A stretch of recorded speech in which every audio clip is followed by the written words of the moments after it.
আজি আপোনালোকক মোৰ এই ভিডিঅ'ত আপোনালোকক স্বাগতম জনাইছোঁ আৰু ইয়াত আপোনালোকক যেহেতু কেইটামান পোষ্ট ভেকেণ্ট হৈছে আৰু সেই পোষ্টবিলাক বিশেষকৈ শিক্ষকৰ হয়, গতিকে আপোনালোকক এইটোৰ বিষয়ে অৱগত কৰিম। যিহেতু আপোনালোকে জানে যে অসমত যি LP আৰু UP শিক্ষকৰ পদ খালী হৈছে, 4500 পোষ্ট আছে তাতে, আৰু সেই পোষ্টবিলাকত আপোনালোকে এপ্লাই কৰিবৰ বাবে কেতিয়াৰ পৰা আপোনালোকে এপ্লাই কৰিব পাৰিব, কি এলিজিবিলিটি বিচাৰিছে আৰু আপোনালোকৰ যি বয়সৰ সীমা সেয়া কিমান বিচাৰিছে, কেনেকৈ আপোনালোকে এপ্লাই কৰিব পাৰিব, সকলো সবিশেষ আপোনালোকে ভিডিঅ'টিত জানিব পাব। গতিকে ভিডিঅ'টি শেষলৈকে চাব। আপোনালোকক মই এতিয়া বৰ্তমানটো এই অফিচিয়েল যিটো নোটিছ, সেই নোটিছখনে আপোনালোকৰ আগত দেখুৱাই দিছোঁ আৰু ইয়াত আপোনালোকে গোটেই ডিটেইলছখিনি আপোনালোকৰ ইয়াত দিয়া আছে। মই আপোনালোকক এটা এটাকৈ গোটেই কথাখিনি ক'বলৈ চেষ্টা কৰিম। চ' ভিডিঅ'টি শেষলৈকে চাই থাকক, আৰু যদি আপোনালোক মোৰ চেনেলটোত নতুন তেনেহ'লে ছাবস্ক্ৰাইব কৰিব, চেনেলটো শ্বেয়াৰ কৰিব যিমান পাৰে সিমান, ভিডিঅ'টো যাতে সকলোৰে হেল্পফুল হয় আৰু সকলোৱে চাব পাৰে। এতিয়া আপোনালোকক জনাওঁ যে আপোনালোকৰ যিটো পোষ্ট সাধাৰণতে খালী হৈছে, এইটো হৈছে শিক্ষকৰ এছিষ্টেণ্ট টিচাৰ LP আৰু UP, ছায়েন্সৰো আছে আৰু হিন্দী টিচাৰো আছে। চ' ইয়াত আপোনালোকৰ টোটেল পোষ্ট 4500টা পোষ্ট আপোনালোকৰ ইয়াত খালী হৈ আছে বা আপোনালোকৰ ওলাইছে। আৰু ইয়াত আপোনালোকৰ যিটো ৰিকুৱাৰমেণ্ট আছে বা এইখিনি আপোনালোকক বিচাৰিছে, সেইখিনি আপোনালোকৰ কি হ'ব, কি পোষ্ট আছে, সেইখিনি আপোনালোকেতো গম পাবই বাৰু। প্ৰথমতে আপোনালোকক পোষ্ট কি আছে সেয়া জনাই দিওঁ। এছিষ্টেণ্ট টিচাৰ ফৰ লোৱাৰ প্ৰাইমেৰী স্কুল, অৰ্থাৎ LP কাৰণে আপোনালোকৰ আছে পোষ্ট। তাৰপিছত UP অৰ্থাৎ আপাৰ প্ৰাইমেৰীৰ কাৰণেও পোষ্ট আছে। ছায়েন্স টিচাৰৰ কাৰণে আছে, science teacher in upper primary, অৰ্থাৎ আপাৰ প্ৰাইমেৰী হ'লে আপোনালোকে আপাৰ প্ৰাইমেৰীত ছায়েন্স টিচাৰৰ পোষ্টটো খালী হৈছে। আৰু লগতে Hindi teacher, upper primary Hindi টিচাৰৰ পোষ্ট খালী হৈছে। এতিয়া আপোনালোকৰ যিখিনি এলিজিবিলিটি হয় সেয়া কি বিচাৰিছে, কি কথা আছে, সেইখিনি কথা আপোনালোকক কৈ যাওঁ। যিসকল assistant teacher for LP school অৰ্থাৎ লোৱাৰ প্ৰাইমেৰী যিসকলে কৰিব, তেওঁলোকৰ কাৰণে কোৱালিফিকেশ্যন হৈছে হায়াৰ ছেকেণ্ডেৰী আপোনালোকে কৰা হ'ব লাগিব, লগতে 50% মাৰ্কছ লাগিব। 2 বছৰীয়া ডিপ্ল'মা এলিমেণ্টেৰী এডুকেশ্যন, যাক আমি যিকোনো নামেৰে আচলতে আমি জানিব পাৰোঁ, DLED হওক BEd হওক যিয়ে হওক, সেইটো আচলতে কৰা হ'ব লাগিব। লগতে টেট বা CTET এই দুয়োটা আপোনালোকৰ কোনোবা এটা থাকিব লাগিব। আৰু মাৰ্কিঙৰ যিটো ডিভাইডেন্স আছে সেইটো আপোনালোকক ইয়াত ছাইডত দেখুওৱা আছে যে কেনেকৈ আপোনালোকক মাৰ্কবিলাক দিব পাৰে। এতিয়া কথাটো হৈছে কি আপোনালোকক দৰকাৰ নাই, নন এছেঞ্চিয়েল কি হয়, NCC চাৰ্টিফিকেট নালাগে, নহ'লেও হ'ব আচলতে। চ' এইখিনি বস্তু আপোনালোকক দৰকাৰ নাই বুলি কৈছে, কিন্তু আপোনালোকে ৰাখিব পাৰে। এতিয়া কথাটো হৈছে নেক্সট হৈছে আপাৰ প্ৰাইমেৰীত কি আপোনালোকক কি কোৱালিফিকেশ্যন বিচাৰিছে। আপাৰ প্ৰাইমেৰীৰ ক্ষেত্ৰত আপোনালোকে হায়াৰ ছেকেণ্ডেৰী কৰা হ'ব লাগিব, লগতে গ্ৰেজুৱেটো আপোনালোকে কৰা হ'ব লাগিব। হায়াৰ ছেকেণ্ডেৰী আৰু গ্ৰেজুৱেট দুয়োটাই লাগিব। 2 বছৰীয়া ডিপ্ল'মা আপোনালোকক দৰকাৰ হ'ব বা আপোনালোকৰ BEd কৰা হ'ব লাগিব। যিটো আপোনালোকৰ LP তাত DLED কৰা হ'লেও হ'ব, কিন্তু UP যিসকল আছে তাত আপোনালোকক BEd দৰকাৰ হ'ব বা BEd বা DLED আপোনালোকক লাগিব। এই দুটাৰ ভিতৰত কোনোবা এটা লাগিব। লগতে টেট বা CTET পাছ কৰা হ'ব লাগিব আপাৰ প্ৰাইমেৰী স্কুলত, অৰ্থাৎ আপাৰ লেভেলত, UP লেভেলত।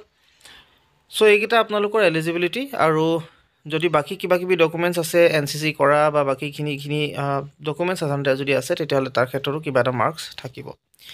ছায়েন্স টিচাৰৰ কাৰণে আপাৰ প্ৰাইমেৰী যিটো ছায়েন্স টিচাৰ, তাত BSc হ'ব লাগিব আপোনালোকে যিকোনো এখন ৰিকগনাইজড ইউনিভাৰ্চিটিৰ পৰা, বা হায়াৰ ছেকেণ্ডেৰীটো লাগিবই, হায়াৰ ছেকেণ্ডেৰীৰ লগতে BSc কৰা হ'ব লাগিব। 2 বছৰীয়া ডিপ্ল'মা আপোনালোকৰ থাকিব লাগিব বা আপোনালোকৰ BEd ডিগ্ৰী থাকিব লাগিব। টেট বা CTET আপোনালোকৰ কৰা হ'ব লাগিব। এইখিনি বস্তু আপোনালোকক প্ৰত্যেকতে CTET বা টেট কোনোবা এটা লাগিবই, আৰু BEd বা DLED আপোনালোকক লাগিবই। আৰু আপোনালোকৰ যিটো কোৱালিফিকেশ্যন হিচাপে যিখিনি হায়াৰ ছেকেণ্ডেৰী বা ডিগ্ৰী, সেইখিনিৰ ভিতৰত কোনোবা এটা আপোনালোকৰ হ'ব লাগিব। ইয়াত তাৰপিছত আপোনালোকৰ আহি গ'ল Hindi teacher for upper primary school. So' ইয়াত আপোনালোকক কৈছে কি হায়াৰ ছেকেণ্ডেৰী হ'ব লাগিব, লগতে গ্ৰেজুৱেট হিন্দী এটা ছাবজেক্ট হিচাপে থাকিব লাগিব। তাৰপিছত 2 বছৰীয়া ডিপ্ল'মা আপোনালোকক দৰকাৰ হ'ব এলিমেণ্টেৰী এডুকেশ্যনত, বা bachelor of education, bachelor elementary আপোনালোকৰ BEd বা DLED কোনোবা এটা দৰকাৰ হ'ব। টেট বা চেণ্ট্ৰেল টেট আপোনালোকে পাছ কৰা হ'ব লাগিব। এই বস্তুকেইটা আপোনালোকৰ লাগিব, আৰু ইয়াত আপোনালোকে তেতিয়া এপ্লাই কৰিব পাৰিব। এইটো হৈছে আপোনালোকৰ কোৱালিফিকেশ্যন, আৰু কোৱালিফিকেশ্যনটো আপোনালোকৰ এইখিনি এনেকৈ হৈছে। ইয়াৰ পিছত আপোনালোকক বিচাৰিছে অনলাইন এপ্লিকেশ্যন ফৰ্মখন কেনেকৈ থাকিব। অনলাইন এপ্লিকেশ্যন ফৰ্মখন আপোনালোকক ইয়াত তলত দেখাই থৈছে কেনেকৈ থাকিব। প্ৰথমতে টেট বা CTET ৰোল নাম্বাৰটো, তাৰপিছত আপোনালোকৰ date of birth, TET CTET certificate form number দিব লাগিব। তাৰপিছত name of candidate, father name, mother name, address, mobile number দিব লাগিব। তাৰপিছত ফিজিকেলি যদি হেণ্ডিকেপ নহয় তেতিয়াহ'লে নো, যদি আছে তেতিয়াহ'লে ইয়াত পাৰ্চেণ্টেজ দিব লাগিব। লেংগুৱেজ 1 2 কোনটো লেংগুৱেজ এইটো আপোনালোকে দিব, জেণ্ডাৰ কি, কাষ্ট কি সেইখিনি দিব। তাৰপিছত গোটেইখিনি আপোনালোকৰ মাৰ্কছ, SSLC বা higher secondary, degree, TET, TET বা DLED এই গোটেইকেইটাৰ মাৰ্কছ আপোনালোকক দিব লাগিব। তাৰপিছত ডিক্লেৰেশ্যনত চাইন এটা কৰিব আৰু বাকী ছাবমিট কৰিব গোটেইকেইটা বস্তু, passport size photograph, SSLC admit card, higher secondary মাৰ্কশ্বিটৰ চাৰ্টিফিকেট, বাকী যদি কিবা মাৰ্কশ্বিটৰ চাৰ্টিফিকেট আছে হায়াৰ এডুকেশ্যনৰ সেইখিনি দিব পাৰে। DLEDৰ marksheet, first year second year চাৰ্টিফিকেটখন, কাষ্ট চাৰ্টিফিকেট লাগিব SC ST আৰু OBCৰ কাৰণে। তাৰপিছত আপোনালোকক পাৰ্মানেণ্ট PRCখন দৰকাৰ হ'ব। তাৰপিছত এটেটৰ চিটেটৰ চাৰ্টিফিকেট, তাৰপিছত যদি ডিচেবিলিটি হয় আৰু শাৰীৰিকভাৱে যদি অক্ষম হয় তেতিয়াহ'লে তাৰ কাৰণে চাৰ্টিফিকেট। তাৰপিছত এক্স ছাৰ্ভিচমেন যদি আপোনালোকে হয় তেতিয়াহ'লে সেইখিনি ক্ষেত্ৰতো দিব পাৰে, আৰু স্কেন ছিগনেচাৰ আপোনালোকে আপলোড কৰিব লাগিব। এইটো হৈছে LP বা LPৰ কাৰণে এইখিনি বস্তু বিচাৰিছে। UPৰ কাৰণেও ছেম গোটেই ডিটেইলছ কিন্তু ছেমেই হ'ব, গতিকে সেইখিনি আপোনালোকে দিব।